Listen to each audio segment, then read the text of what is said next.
Daniel പ്രവാചകന്റെ പുസ്തകത്തിൽ നിന്നുള്ള വായന 9-ാം അധ്യായം 1 മുതൽ 27 വരെയുള്ള തിരുവചനങ്ങൾ. വർഷങ്ങളുടെ 70 ആഴ്ചകൾ. അഹസ്വേരൂസിന്റെ മകനും ജനനം കൊണ്ട് മേദ്യക്കാരനും കൽദായരുടെ ദേശത്തെ രാജാവുമായിരുന്ന ദാരിയൂസിന്റെ 1-ാം ഭരണവർഷം. അവന്റെ വാഴ്ചയുടെ 1-ാം വർഷം ദാനിയേലായ ഞാൻ ജെറമ്യാ പ്രവാചകന് കർത്താവിൽ നിന്നുണ്ടായ അരുളപ്പാടനുസരിച്ച് ജെറുസലേം നിർജ്ജനമായി കിടക്കേണ്ട 70 വർഷങ്ങളെക്കുറിച്ച് വിശുദ്ധ ലിഖിതങ്ങളിൽ വായിക്കുകയും അതിനെപ്പറ്റി ചിന്തിക്കുകയും ചെയ്തു. അപ്പോൾ ഞാൻ ചാക്കുടുത്ത് ചാരം പൂശി ഉപവസിച്ച് ദൈവമായ കർത്താവിനോട് തീക്ഷ്ണമായി പ്രാർത്ഥിച്ചു.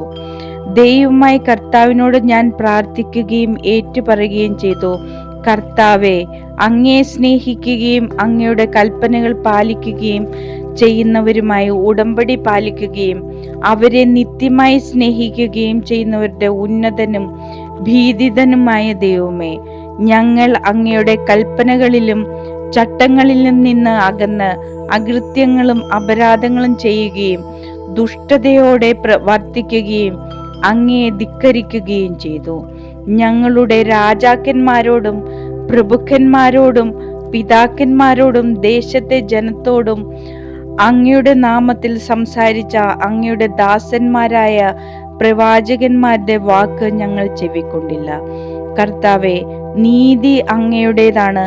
എന്നാൽ ഞങ്ങളുടെ മുഖത്ത് അങ്ങേക്കെതിരെ ചെയ്ത വഞ്ചന നിമിത്തം അങ്ങ് വിവിധ ദേശങ്ങളിൽ ചിതറിച്ചു കളഞ്ഞ യൂദായിലെയും ജെറുസലേമിലെയും നിവാസികളുടെയും സമീപസ്ഥരും ദൂരസ്ഥരുമായ ഇസ്രായേൽ ജനത്തിന്റെയും മുഖത്ത് ഇന്ന് കാണപ്പെട്ടതുപോലെ ലജ്ജയാണ് നിഴലിക്കുന്നത്.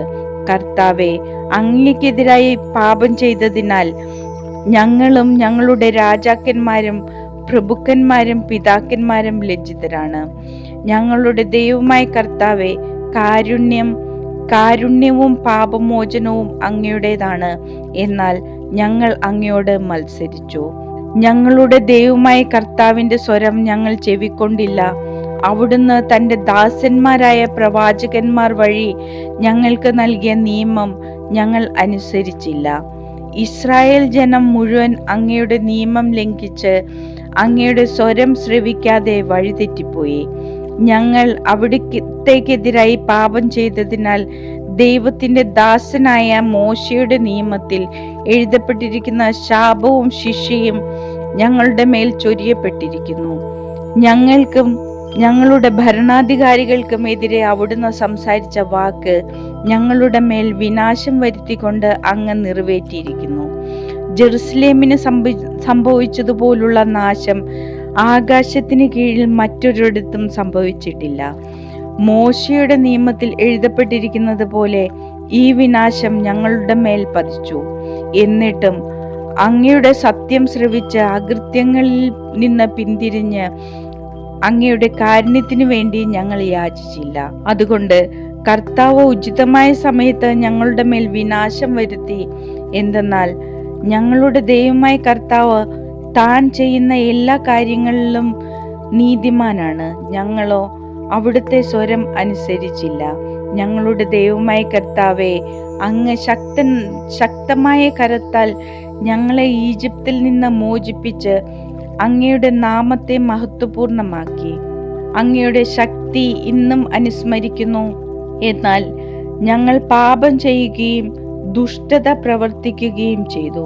കർത്താവെ, അങ്ങയുടെ നീതിപൂർവമായ എല്ലാ പ്രവൃത്തികൾക്കും തക്കവിധം അങ്ങയുടെ കോപവും ക്രോധവും അങ്ങയുടെ വിശുദ്ധഗിരിയെ ജെറുസലേം നഗരത്തിൽ നിന്ന് അകന്നു പോകട്ടെ. ഞങ്ങളുടെ പാപങ്ങളും പിതാക്കന്മാരുടെ അകൃത്യങ്ങളും നിമിത്തം ജെറുസലേമും അങ്ങയുടെ ജനവും ചുറ്റുമുള്ളവർക്ക് നിന്ദാവിഷയമായി. ആകയാൽ ഞങ്ങളുടെ ദൈവമേ, അങ്ങയുടെ ദാസന്റെ പ്രാർത്ഥനയും യാചനകളും ചെവിക്കൊണ്ട് ശൂന്യമായി കിടക്കുന്ന അങ്ങയുടെ ആലയത്തെ അങ്ങയുടെ നാമത്തെ പ്രതി കടാക്ഷിക്കണമേ.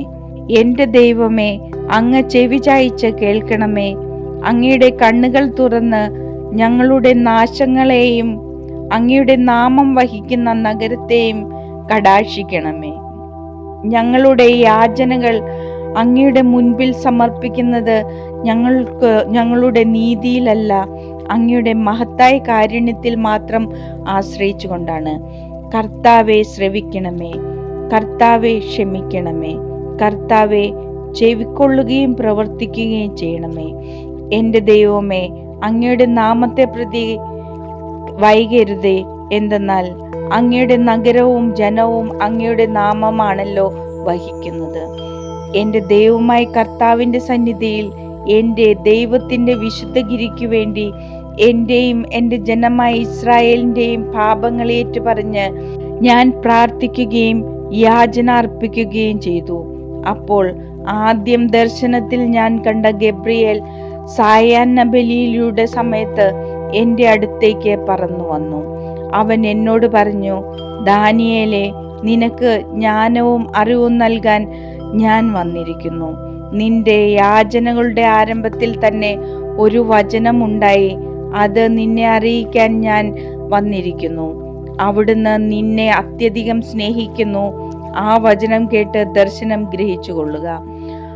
അക്രമം നിർത്തിവെക്കുന്നതിനും പാപത്തിന് അറുതി വരുത്തുന്നതിനും കുറ്റങ്ങൾക്ക് പ്രായശ്ചിത്തം ചെയ്യുന്നതിനും ശാശ്വത നീതി നടപ്പിലാക്കുന്നതിനും ദർശനത്തിനും പ്രവാചകനും മുദ്രവെക്കുന്നതിനും അതിവിശുദ്ധ സ്ഥലത്തെ അഭിഷേകം ചെയ്യുന്നതിനും വേണ്ടി നിന്റെ ജനത്തിനും വിശുദ്ധ നഗരത്തിനും വർഷങ്ങളുടെ 70 ആഴ്ചകൾ നിശ്ചയിക്കപ്പെട്ടിരിക്കുന്നു. അതുകൊണ്ട് നീ ഗ്രഹിക്കുക, ജെറുസലേമിന്റെ പുനർനിർമ്മാണത്തിന് കൽപ്പന പുറപ്പെട്ടതു മുതൽ അഭിഷിക്തനായ ഒരു രാജാവ് വരുന്നതുവരെ 7 ആഴ്ചകൾ ഉണ്ടായിരിക്കും. തുടർന്ന് കഷ്ടത നിറഞ്ഞ 62 ആഴ്ചകൾ. അക്കാലത്ത് വീഥികളും കിടങ്ങുകളും പണിയും. 62 ആഴ്ചയ്ക്ക് ശേഷം അഭിഷിക്തൻ അകാരണമായി വിച്ഛേദിക്കപ്പെടും. പിൻഗാമിയായ രാജാവിന്റെ ആളുകൾ നഗരത്തെയും വിശുദ്ധ മന്ദിരത്തെയും നശിപ്പിക്കും. അതിൻ്റെ അവസാനം പ്രളയമായിരിക്കും. അവസാനം വരെ യുദ്ധമുണ്ടായിരിക്കും. നാശം വിധിക്കപ്പെട്ടിരിക്കുന്നു. ഒരാഴ്ചത്തേക്ക് അവൻ പലരുമായി ശക്തമായ ഉടമ്പടി ഉണ്ടാക്കും. പകുതി ആഴ്ചത്തേക്ക് ബലിയും കാഴ്ചകളും അവൻ നിരോധിക്കും. ദേവാലയത്തിന്റെ ചിറകിന്മേൽ വിനാശകരമായ മ്ലേച്ഛത വരും.